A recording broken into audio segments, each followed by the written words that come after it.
Next हमने करना है ओरल रिहाइड्रेशन सॉल्ट। ओआरएस जो होता है इसकी जो कॉम्पोजिशन होती है, सबसे पहले ऑस्मोलैरिटी इसकी जो टोटल होती है वो 245 मिली ऑस्मोल्स पर लीटर होती है। ठीक है, टोटल इसकी ये होती है।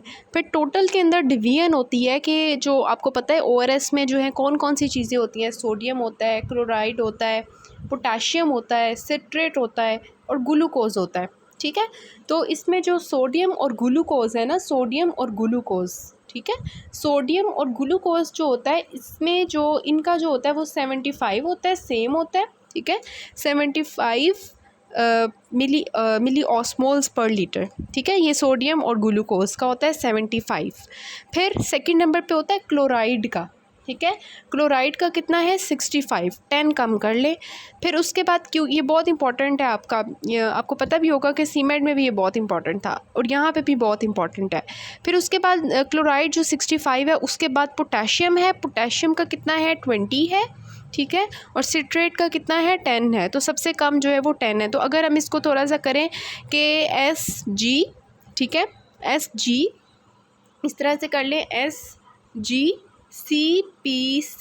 ठीक है, S और G जो है इनका सेम है 75, C फॉर क्लोराइड जिसका 65 है, पोटेशियम जो है वो 10 है और C जो है वो सिट्रेट है उसका पोटेशियम का 20 है और सिट्रेट जो है उसका 10 है। तो 75, 65, 20 एंड 10। ठीक है, तो ये ओरल रिहाइड्रेशन सॉल्ट जो है ना, इसकी कॉम्पोजिशन का आपको पता होना चाहिए। टोटल ऑस्मोलैरिटी 245 बनती है इनकी। ठीक है, मिला के कौन कौन सी चीज़ें हैं वो हमें पता होनी चाहिए। ठीक है, उसके बाद आती हैं हमारी के इन्वेस्टिगेशंस एज सच जो है वो डिहाइड्रेशन में या हम कह सकते हैं डायरिया में इंपॉर्टेंट नहीं होती। हमें कुछ ऐसी चीज़ें होती हैं जिसमें हमें इन्वेस्टिगेशंस की ज़रूरत पड़ सकती है। ठीक है, तो उसमें कौन कौन से हैं, सबसे पहले हमारा आ जाता है CBC। ठीक है, ब्लड काउंट्स हम करवा सकते हैं जब हमें लग रहा हो कि ब्लड लॉस बहुत ज़्यादा है, हमने चेक करना है हीमोग्लोबिन वगैरह, तो हम CBC करवा सकते हैं, ब्लड काउंट्स। ठीक है, फिर हम स्टूल एग्जामिनेशन करवाएंगे, जो बच्चे का स्टूल आ रहा है उसको एग्जामिन कर लेंगे, उसकी pH चेक कर लेंगे, क्योंकि आपको पता है कि डिहाइड्रेशन जब हो जाती है तो पेशेंट का लॉस ऑफ बाइकार्बोनेट हो जाता है। तो उसकी बॉडी के अंदर जो है वो बाइकार्बोनेट जब लॉस हो रहा होगा तो ऑब्वियसली pH जो है वो हमारी उस तरह से चेंज हो रही होगी। ठीक है, फिर उसके बाद हमारी जो है जियार्डिया के लिए हम उसकी सिस्ट देख सकते हैं, प्रोटोजोल भी हमने देखी थी ना, तो जियार्डिया की और एंटीमीबा की सिस्ट हम देख सकते हैं स्टूल के अंदर। फिर ई कोलाई जो है उसका कभी कभार हमें बायो एसे करना पड़ सकता है। ठीक है, और आपको पता है कि E coli is second number cause of diarrhoea after viral. ठीक है, उसके बाद हमने RBCs को देख सकते हैं स्टूल्स में, ल्यूकोसाइट्स को देख सकते हैं, RBCs शिगेला के लिए, डाइजेंट्री के लिए, और ल्यूकोसाइट्स जो है वो किसी भी इन्फेक्शन के केस के लिए। फिर कल्चर करवा सकते हैं उसका, एलाइजा करवा सकते हैं रोटा वायरस के लिए। ठीक है, फिर आते हैं सीरम इलेक्ट्रोलाइट्स चेक करेंगे, क्योंकि हमारे जो है वो ये सारे इलेक्ट्रोलाइट्स लॉस हो रहे होते हैं। सोडियम लॉस हो रहा है, पोटेशियम लॉस हो रहा होता है, बाइकार्बोनेट लॉस हो रहा होता है, तो वो सारे हमने सीरम इलेक्ट्रोलाइट्स करवा लेने होते हैं। CBC करवा लिया, सीरम इलेक्ट्रोलाइट्स करवा लिया, स्टूल एग्जामिनेशन करवा लिया, यूरिन एग्जामिनेशन कर लिया। यूरिन एग्जामिनेशन जो है उसकी कल्चर अगर पेशेंट को साथ में UTIs है ना तो उस केस में हम करवाते हैं। ठीक है, फिर इसके अलावा अगर आप न्यूमोनिया के लिए है तो ऑब्वियसली एक्सरे चेस्ट करवा लेंगे। ठीक है, और इसके मतलब पारेंट्रल जो हमने देखे थे, और फिर ब्लड कल्चर हम करवा लेते हैं इन केस ऑफ अगर साल्मोनेलोसिस है और शिगेलोसिस है, क्योंकि ये ब्लड के अंदर जो है इनका ऑर्गेनिजम्स ही होते हैं। ठीक है, तो ये डिफरेंट इन्वेस्टिगेशंस हैं, CBC है, सीरम इलेक्ट्रोलाइट्स हैं, ब्लड कल्चर है, स्टूल एग्जामिनेशन है, यूरिन एग्जामिनेशन है और एक्सरे चेस्ट है। ठीक है, ये कभी कभार हमें करवाने पड़ते हैं, अदरवाइज हमें इनकी ज़रूरत नहीं पड़ती। फिर आती है कॉम्प्लिकेशंस जो है ये आपकी इंपॉर्टेंट है। आपका UQ भी आया हुआ है कि what are the complications of diarrhoea. तो अब खुद सोचें कि किसी को डायरिया हो रहा है तो उसको डिहाइड्रेशन हो जाएगी, डिहाइड्रेशन होगी तो पेशेंट हाइपोवोलेमिक शॉक में चला जाएगा। अब डिहाइड्रेशन होगी तो उसकी किडनी को ब्लड सप्लाई नहीं जाएगा, पानी नहीं जाएगा किडनी को, तो उसकी वजह से क्या होगा, एक्यूट रीनल शटडाउन हो जाएगा। ठीक है, ये यहाँ पे लिखा हुआ है।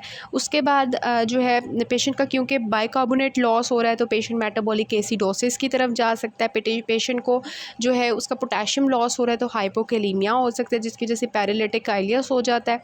इसके अलावा पेशेंट को क्योंकि सोडियम लॉस हो रहा है, या सोडियम ज़्यादा भी हो सकता है कम भी हो सकता है, क्योंकि पानी लॉस हो रहा है ना तो पीछे सोडियम ज़्यादा हो जाएगा, इस तरह भी हो सकता है। तो हाइपरनेट्रीमिया की वजह से कि पेशेंट कन्वल्जन्स इन कोमा की तरफ जा सकता है, पेशेंट मैलरिश्ड हो सकता है अगर क्रोनिक डायरिया है। ठीक है। इसके अलावा अगर डायरिया हो रहा है तो उसके अलावा वहाँ पे जो है सुपरएडेड इन्फेक्शंस हो सकते हैं, सेप्टिसीमिया हो सकता है, फिर अल्टीमेटली अगर हम बात करें तो DIC हो सकती है और डेथ हो सकती है, ठीक है। तो ये सारी हमारी डायरिया के कॉम्प्लिकेशंस हो गई। फिर आता है हमारा assessment of diarrhoea for dehydration, ये ऑलरेडी हम कर चुके हैं। अब इसके मुताबिक ही हम जो है ना आगे मैनेजमेंट इसकी करेंगे। तो बहुत ही इजी है, बहुत इंपॉर्टेंट भी है। सबसे पहले ग्रीन बॉक्स को देखें। ग्रीन बॉक्स में आपको नज़र आ रहा है नो डिहाइड्रेशन, ठीक है। अब आपको वो सारे बच्चे याद आ रहे होंगे जो हमने वीडियो में देखे थे। उस बच्चे को याद करें कि जो बिल्कुल खुश था, हंस रहा था, ठीक है, और उसकी आइज़ भी संकन नहीं थी, पानी हमने उसको दिया था, बड़े मज़े से पी रहा था, ठीक है, और कोई उसके अंदर साइंस ऑफ डिहाइड्रेशन में नज़र ही नहीं आ रहे थे, लेकिन उसके अंदर जो है पानी, उसको स्टूल्स आए थे, ठीक है। अभी उसको साइंस ऑफ डिहाइड्रेशन डेवलप नहीं हुए हुए, वो हो सकते हैं, ठीक है, अगर उसका पानी ज़्यादा लॉस होगा तो हो सकता है, लेकिन अभी हुआ नहीं है। तो no dehydration, not enough science है ही नहीं है कि हम क्लासीफाई करें एज सम और सीवियर डिहाइड्रेशन, तो ये ग्रीन बॉक्स में आ जाता है। अब इनके लिए हमने क्या करना होता है कि इनके लिए हमने ट्रीटमेंट करना होता है प्लान ए के मुताबिक, ठीक है। तो हम साथ साथ जो है ना प्लान्स डिस्कस कर लेते हैं इसके, ठीक हो गया। तो मैं इसको, तो फॉर द नो डिहाइड्रेशन हमारा प्लान ए आता है। यहाँ पे प्लान ए चेक करें। सबसे पहले फॉर नो डिहाइड्रेशन हमारे 3 काम होंगे। सबसे पहले क्या है, एक्स्ट्रा फ्लूइड देना है हमने, ठीक है, हमने उसको एक्स्ट्रा फ्लूइड देना है बच्चे को। दूसरा, ब्रेस्ट फीडिंग अगर मदर करवाती है तो उसको कंटिन्यू रखना है। और तीसरा कि उसको बताना है मदर को कि आपने कब वापस आना है, ठीक है। तो ये 3 चीज़ें होती हैं जो हमने करनी होती हैं प्लान ए में, ठीक है। तो सबसे पहले आता है कि एक्स्ट्रा फ्लूइड बच्चे को देना है। तो बच्चे के जो हमने एक्स्ट्रा फ्लूइड देना होता है वो हमारा ये टेबल है, ठीक है। एक्स्ट्रा फ्लूइड की जो हम देते हैं वो इस तरह से देखते हैं कि अगर बच्चा 2 साल तक का है तो उसको जब भी वो लूज़ टूल करेगा उसके बाद हमने 50 to 100 ml जो है उसको फ्लूइड दे देना है, ठीक है। और अगर बच्चा 2 साल का है या 2 साल से ज़्यादा है तो वो हम थोड़ा सा ज़्यादा दे देंगे। For each stool, after each stool हमने उसको 100 to 200 ml देना है फ्लूइड, ठीक है। तो 2 ईयर्स तक, 2 ईयर्स से 5 ईयर्स तक, 2 ईयर्स तक 50 to 100 ml, और 2 ईयर्स या 2 ईयर्स से ज़्यादा 100 to 200 ml। फिर नेक्स्ट आ जाता है आफ्टर फ्लूइड। हम मदर को कहेंगे, काउंसल करेंगे मदर को कि आपने अपनी ब्रेस्ट फीडिंग कंटिन्यू रखनी है। बहुत से ऐसी मदर्स होती हैं, बच्चे को डायरिया शुरू हो जाए तो उसको खाना पीना सारा कुछ छुड़वा देती हैं कि बच्चे का पेट ख़राब हो गया।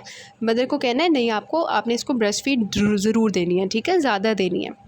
और उसके बाद आता है कि आपने कब वापस आना है। अब मदर को जो है कहना है कि 5 दिन के बाद आपने दोबारा वापस आना है। हम फॉलो अप करेंगे, देखेंगे बच्चे की कंडीशन बढ़ रही है, ख़राब हो रही है, या वो ठीक हो रहा है, ठीक है, मतलब उसके लूज टूल्स ख़त्म हो गए हैं या वो जो है आगे डिहाइड्रेशन की तरफ जा रहा है, ठीक है, क्योंकि अभी वो नो डिहाइड्रेशन का था। अब जो है, अब मदर को कहना है कि अगर आपको ये साइंस मिले बच्चे के अंदर कि बच्चे को बुखार हो जाए, ठीक है, ये आपको टेबल में नज़र आ रहे हैं कि बच्चे को बुखार हो जाए, ठीक है, नंबर 1 आपको लगे कि बच्चे को बुखार हो गया है। दूसरा ये कि वो ब्रेस्ट फीड नहीं ले रहा, ठीक है, मतलब ले तो रहा है लेकिन वो पी नहीं पा रहा, ठीक है, जैसे वो उसके मुंह में ही रह रहा है सारा। नॉट एबल टू ड्रिंक और ब्रेस्ट फीड, या उसके स्टूल में ब्लड आना शुरू हो गया। अगर ये 3 चीज़ों में से कोई भी आप नोट करें तो आपने 5 दिन का इंतज़ार नहीं करना, आपने उसी वक्त हॉस्पिटल आना है, ठीक है। तो प्लान ए में आप कब करते हो प्लान ए, जब नो डिहाइड्रेशन का बच्चा होता है, उसमें आप फ्लूइड देते हो। फ्लूइड किस तरह देते हो वो मैंने आपको बताया कि 5 साल तक, 2 साल तक के बच्चे को क्या करना है और 5 साल तक, ठीक है। उसके बाद मदर को कहना है ब्रेस्ट फीड करनी है, और तीसरी चीज़ के मदर को कहना है 5 दिन के बाद आना है। लेकिन अगर आपको ये 3 साइंस मिलते हैं तो आपने इमीडिएटली आना है, ठीक है। तो ये आपका हो गया प्लान ए।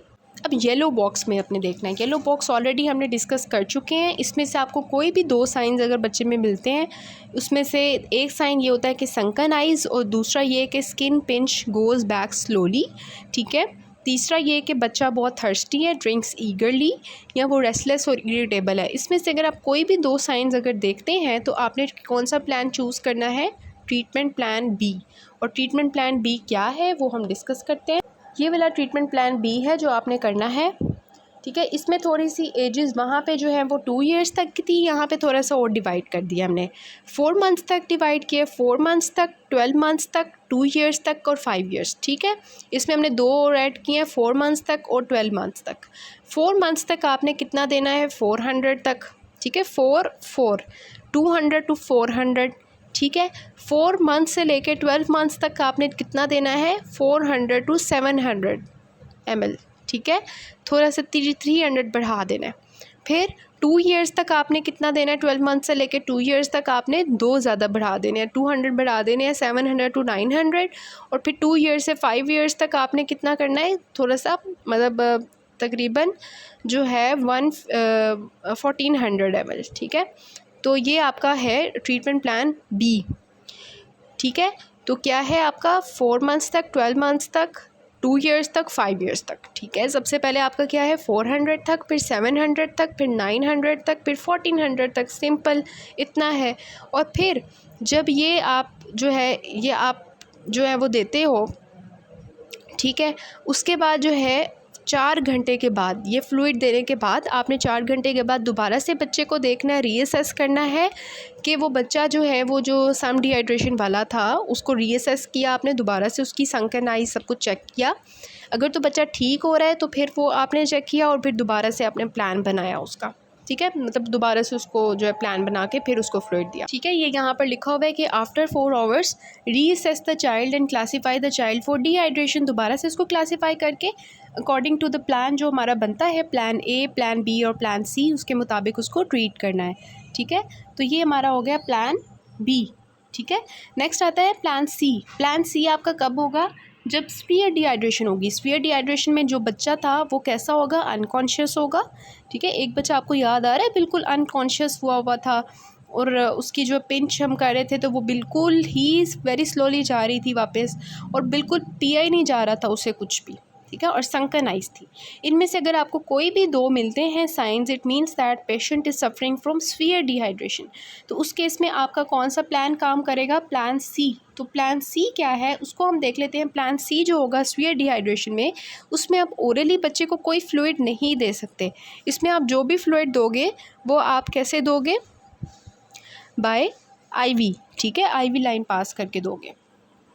तो यहाँ पर आपका यहाँ से ये ऑलमोस्ट स्टार्ट होगा hospital management of the sphere dehydration, ठीक है। इसमें 3 तरह की थेरेपीज़ होती हैं। सबसे पहली हमारी होती है डेफिसिट थेरेपी।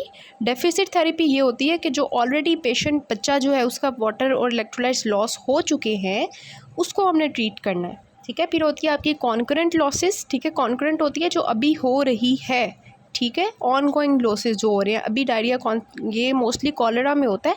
कॉलेरा में कॉन्टीन्यूसली राइस वाटरी स्टूल्स आते जाते हैं तो उसको हमने पूरा करना होता है।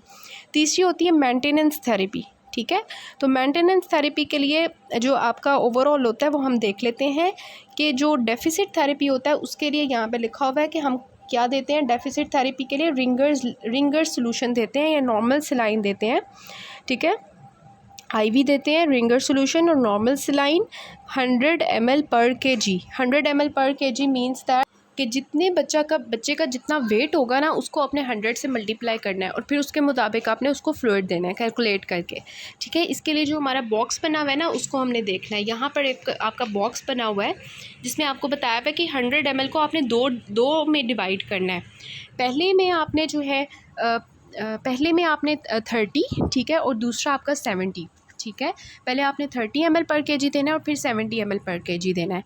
इसमें आपकी 2 क्लासेस आ जाती हैं अकॉर्डिंग टू एज। अगर तो बच्चा 12 मंथ से छोटा है, ठीक है, 12 मंथ से छोटा है, और दूसरा ये कि 12 मंथ से 5 ईयर्स तक है। अगर तो 12 मंथ से छोटा है तो पहले घंटे में आपने 30 ml पर kg देना है और फिर जो है नेक्स्ट जो आपके 5 आवर्स हैं उसके अंदर आपने 70 ml पर kg देना है, ठीक है। और अगर 12 मंथ से 5 ईयर्स तक का बच्चा है तो पहले आधे घंटे के अंदर मतलब उसका हाफ़ हो जाता है, 30 ml पर kg देना है, ठीक है। और जो है नेक्स्ट आपका जो 2.5 घंटे हैं वो भी आपके 5 आवर्स का हाफ़ हो जाता है, ठीक है। उसमें आपने जो है ना 70 देना है, ठीक है। तो 1 घंटा 5 घंटे, 1 घंटे का आधा हो गया और 5 घंटे का आधा हो गया, 12 मंथ्स और 5 ईयर्स तक, ठीक है। तो इस तरह से रिंगर लैक्टेट सोल्यूशन जो होता है ये आप देते हो फॉर द डेफिसिट थेरेपी।